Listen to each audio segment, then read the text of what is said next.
Бишкектин маршрутка айдоочулары митингге чыгар-чыкпасын айтты. Белгисиз адамдар 12 январда каршылык акциясына чыгууга үгүттөп жатат. Кыргызстандагы агенттиги Бишкектин маршрутка айдоочулары митингге чыкканы жатат деген маалыматты текшерип көрдү.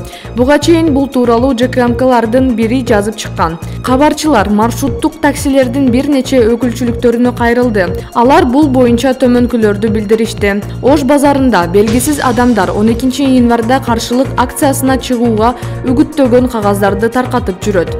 Микроавтобустардын көпчүлүк айдоочулары жол эрежесин бузууга каршы салынган айып пулга каршы чыгууда.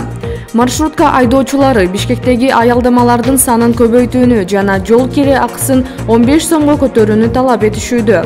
Эртең 11 январда мэриянын алдындагы шаардык транспорт башкармалыгынын имаратынын алдында маршрутка айдоочулары бийлик өкүлдөрү менен жолугуп, жаңы айып пулдар менен алдыдагы кызматташууну талкуулашат. Бишкек мэриясы 11 январда айдоочулар менен жолугушуу болорун ырастады.